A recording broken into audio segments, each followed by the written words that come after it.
We're going on a trip to analyze the ingenuity behind the items in every major Mario Kart game. We've got a lot of places to go. But first, let's establish some background. If you really think about it, an item system in a kart racer needs to achieve two goals: allow skilled players to succeed and give unskilled players a fair chance. In other words, help skilled players win, but help everyone win.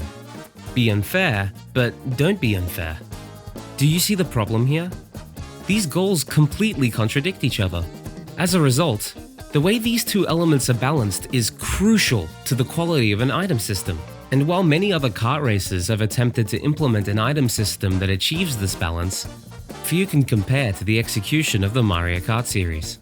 Mario Kart's item formula was defined and perfectly simple from the very beginning, meaning the games have outlined a very traceable and clear evolution over time. This makes it great for analysis. That being said, they're not perfect. There have been a few questionable decisions made throughout the lifetime of the franchise.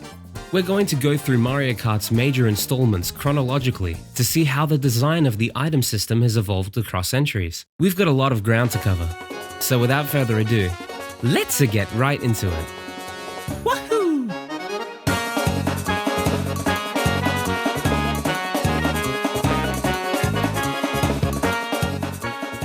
Our flight actually leaves pretty soon, so while we're on our way there, let's examine what's never changed about the item system to establish why it's so fundamentally brilliant. It'll be a while before we arrive anyways, so we might as well. Mario Kart at its core is a racing game, implying that the goal is to finish the race before the other players. Skilled players can drift around corners to get short bursts of speed, and players of all skill levels can obtain items from boxes to level the playing field. These item boxes, generally, grant more powerful items the further back you are in the race. However, the specific item you get is random, implied by a little slots-esque sequence that plays inside the item reserve on the screen after you drive into an item box. The boxes are available to all racers and grant users the freedom to use their item whenever they wish. This is the framework for the item system in Mario Kart. It was established in the first entry and has not changed since.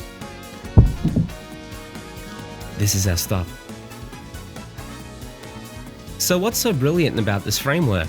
To answer that, we need to talk about contingency. If you think about it, unpredictability is at the very core of being human. Humans exist in an unknown world, filled with things they don't understand. Humans are constantly looking for ways to keep learning, otherwise they get bored and, way back in the Stone Age, probably get eaten by a bear or something.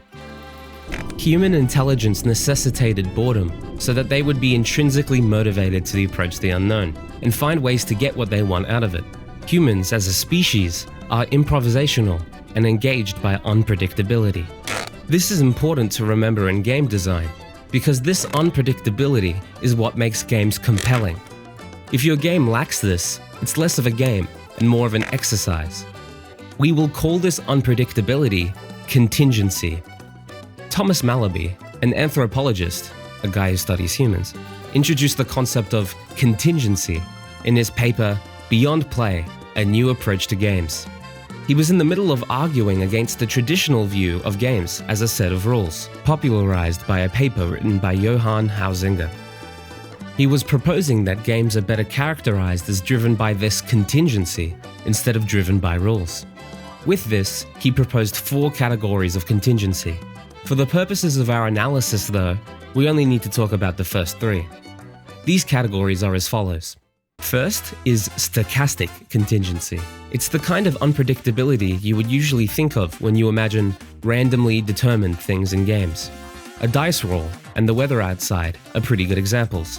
Essentially, outcomes that are apparently out of the player's control.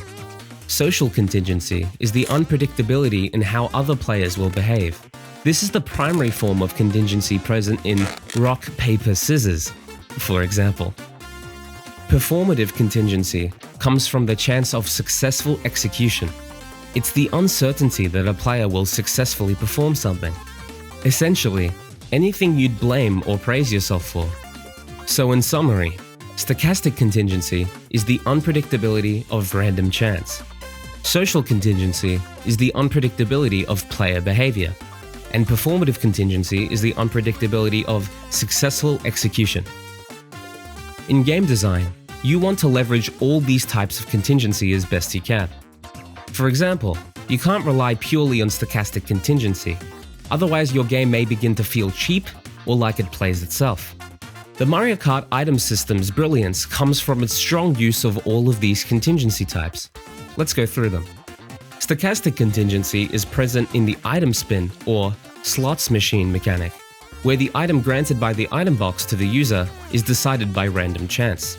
Social contingency is found in the way that all racers have total control over when, where, and how they use the items granted to them.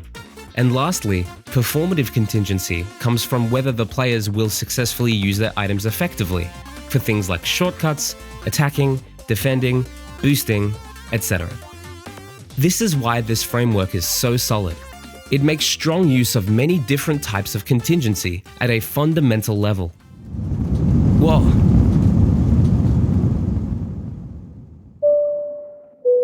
Oh, we're here. Whoa, look at this place.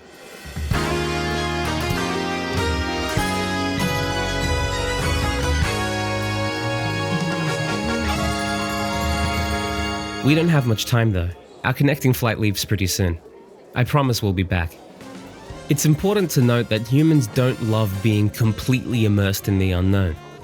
They don't generally enjoy stepping out of their comfort zone, and it only gets worse the more unfamiliar an environment is. There's a balance of predictability and unpredictability that must be met for a game to be enjoyable. This theory is cool and all, sure, but it'll be a lot easier to understand if we actually apply it. Imagine a game where you get a shuffled deck of cards, pull the card at the front, and you win if that card is a 7 of hearts. Not very engaging, right? Now imagine a game where a friend chooses a card from the deck. Excuse me, could you pick a card from this deck? And you guess which one they picked.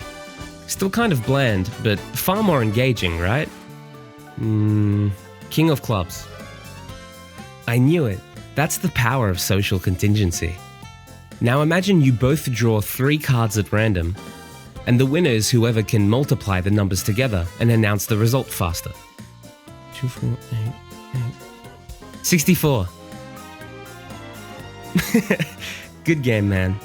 But yeah, see? More engaging again. It's all about balance, and Mario Kart nailed this with the item formula set in stone from the very first entry. In that Goomba's defense, they can't speak words. And there you go. There's the genius behind the item system in Mario Kart fundamentally. But how did that change over time? What improvements did they make? And where did they take missteps? Oh, sweet, we're here.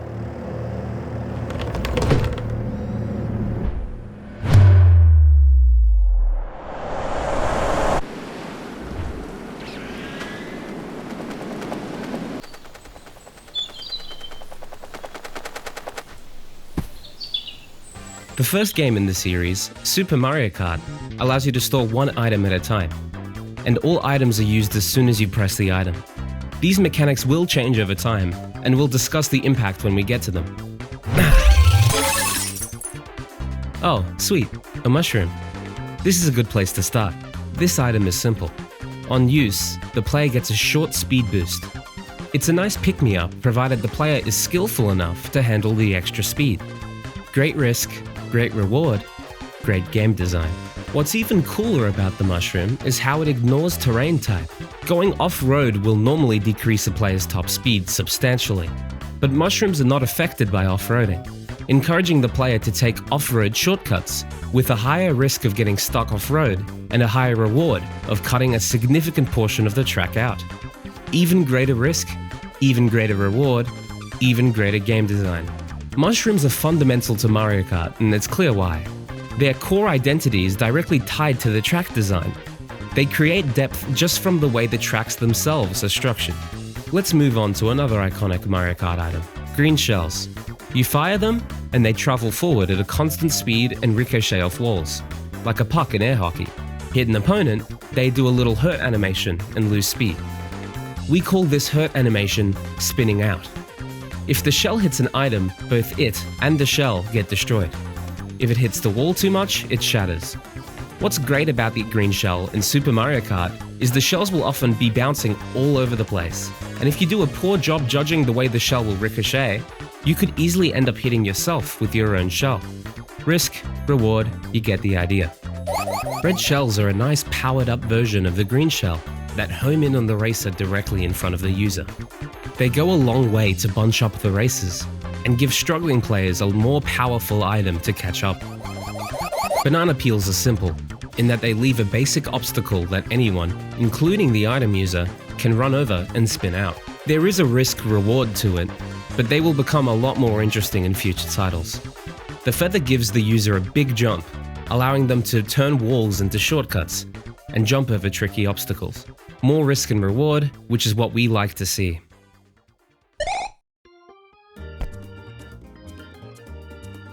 Ah, sweet. A star.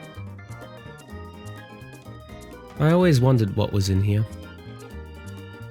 Even though the feather's great conceptually, I never really find myself using it to gain an advantage, as it's very difficult to use effectively. It appears more often in lower placements too, where the less experienced players are usually. Okay, time to talk about this. Whoa!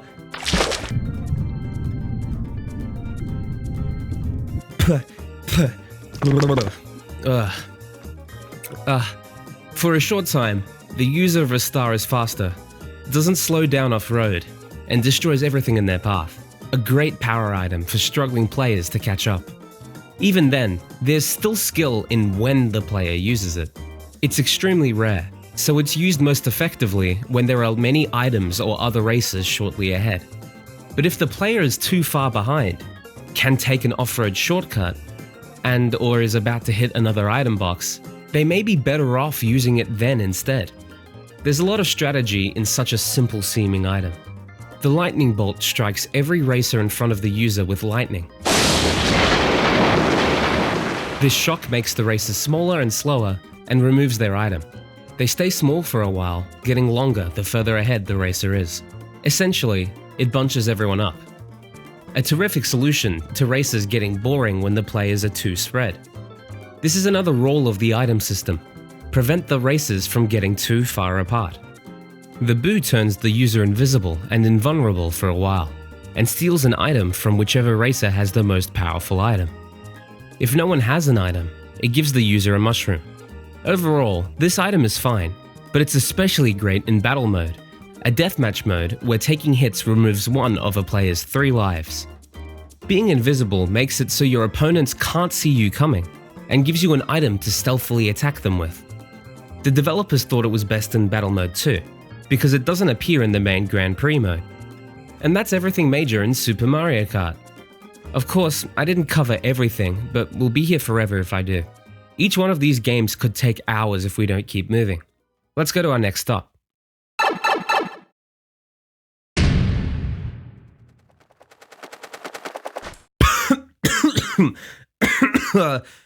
We're here!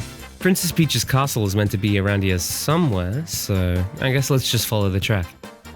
So now we're in Mario Kart 64, and in this game the items got even better. Mechanically, the way items worked changed drastically. By holding the item button, you can hold your item behind you, depending on what it is, both allowing you to use your items as a shield and get an extra item in reserves without getting rid of your first. This is a game changer. Literally, this drastically changed the game, and many additional changes needed to be made to compensate. For future reference, we're going to call holding the item behind you backtrailing, because I'll be saying it a lot, and the full thing is a mouthful. I like this design idea a lot. Since backtrailing clears up an item reserve, it encourages the players to backtrail to get an extra item, accidentally teaching them about backtrailing for defense sooner or later.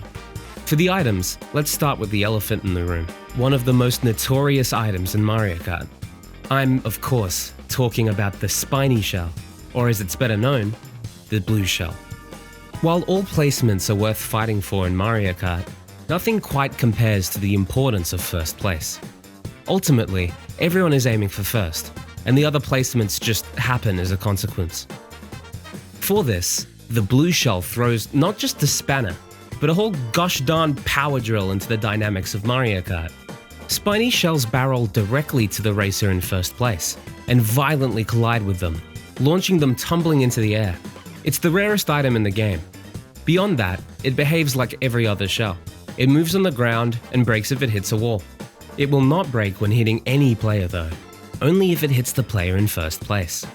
The blue shell is the answer to players who are too far ahead, for the players who clearly outclass everyone else.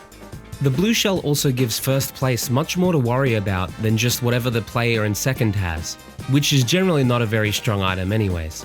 Terrific item, wouldn't be Mario Kart without it. Alright, what's next? Oh yeah, the fake item box is new in this game. First place will get the fake item box often, and it cannot be used for defense, as it doesn't destroy items. This further makes it harder for first place, who would have had very little to worry about otherwise.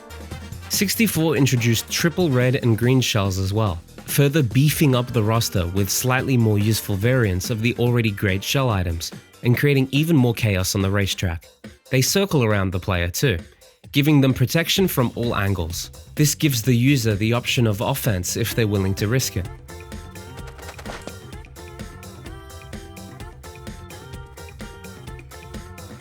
Oh, here it is. It's smaller than I thought it would be. Oh, that's fitting. Golden mushrooms give you unlimited mushrooms, but disappear a few seconds after they're first used. It's a nice adrenaline rush, and allows skilled players who can handle the speed to really get the most out of it. Great item, although they could have skewed the probabilities a little more toward the bottom placements in this game for my tastes. The Banana Bunch item gives you a whole 5 bananas, which trail in single file behind the user. They fall apart when getting hit once, so they aren't overpowered or anything, and they do introduce even more obstacles onto the racetrack, which are a great way to induce chaos and separate the skilled from the skill-issued. Boos are in Grand Prix mode this time. It's an interesting choice, as they only appear extremely rarely and in the higher placements, where invisibility isn't that useful. You could get a really powerful item if you time it right, but there's no way to predict it at all, and it's really just random chance. Since it appears extremely rarely, I'll give it a pass, but it's pretty pointless overall. And that's about everything. But before we move on, we have to talk about the item probabilities, because they're fully unhinged. Also, I want to try out one of those duck boats in the lake. For human players, the probability doesn't seem to have any major problems. However, computer racers have a completely separate probability chart, and it's extremely weird. For one, there are tons of items they can never get. Any red shells, triple mushrooms, spiny shells, golden mushrooms, and lightning. The distribution is also all over the shop. The probability of getting weaker items is still really high even in last place. I don't know if this was for technical reasons, but it does really make the game boring when you're not playing with other people. As a consequence of this crazy balancing, they made the computer races rubber band like crazy too. Rubber banding, for those unfamiliar, is where computer racers basically cheat and increase their speed based on how far away they are from the players. This is present in a lot of Mario Kart games, but it's especially strong here. So overall, while Mario Kart 64 did introduce many evolutions to the formula Super Mario Kart established, there were a fair few balance issues present. This doesn't make Mario Kart 64 a bad game, but it does mean there's a lot of room for improvement. Oh.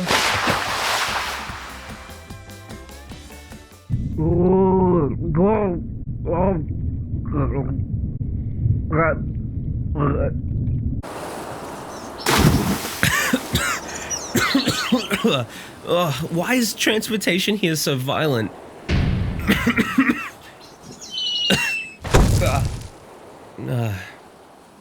Regardless, this is where we needed to be anyways. The first Mario Kart in a handheld device. The handheld Mario Karts have always been interesting in the way they often borrow heavily from the console Mario Karts before them, and it's especially strong with this game. Super Circuit is like if the previous two Mario Karts had a baby. However, the items specifically are almost exactly the same as 64. That's not to say nothing changed though. For one, golden mushrooms are gone. Why they did this, I'm not sure. It's probably easy to see 3 entire items dedicated to the mushrooms and assume that they're a little redundant, but that's not the right way to think about it. The golden mushroom is a version of the mushroom powerful enough to be good even in the lower placements. The triple mushrooms offer a nice bridge to the gap between the single mushroom in the higher placements and the golden in the lower. They all contribute to a sort of continuum, and it's hard to justify removing any single one of them. Man, these are so good. I'd offer you guys some, but I think humans are allergic. Have you seen what it does to that Mario guy? Really swollen. I hope he's doing okay. Boos do now torment first place, serving the purpose of a light blue shell by slowing them down for a while, which is a decent improvement. Though, this behavior never came back for the Boo. That's all there is to say, really. Moving on, I think it's more north from here.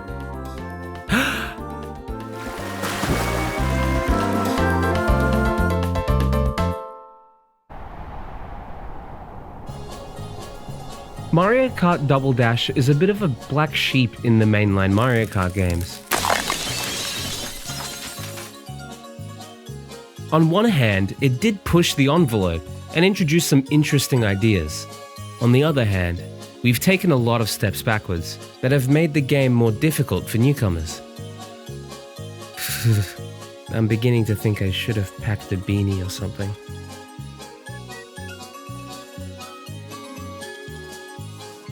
Each character has their own item reserve, and you can choose which character's item you want to use with a button press. This caused the removal of backtrailing, which is a big step backwards in giving unskilled players a fair chance. You can time the use of an item, but no newcomers will ever be able to do that. Ah!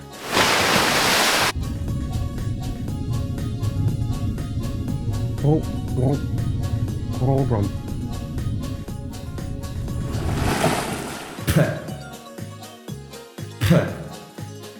Double Dash has a bit of a reputation for being pure chaos when it comes to item balancing.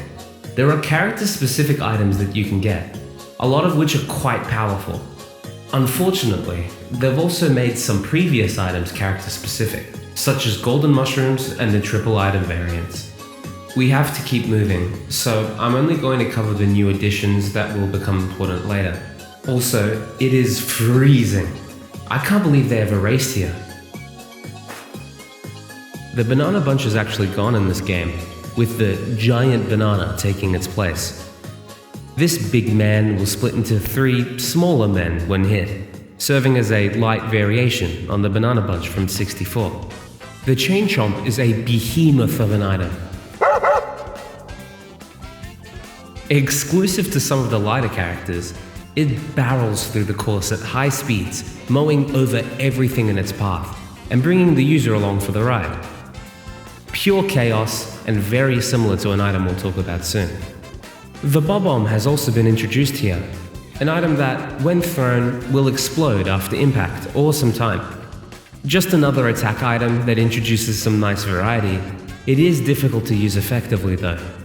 If Double Dash did do anything major for the Mario Kart series though, it was in its rendition of the spiny shell.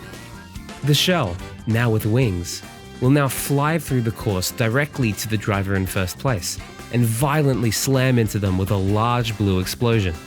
This would define the spiny shell as the item it is today, and remain mostly unchanged. Uh-oh. I think we've spent enough time here. I could really use a warmer place right now. Excuse me, do you know how to get to Cheep Cheep Beach from here?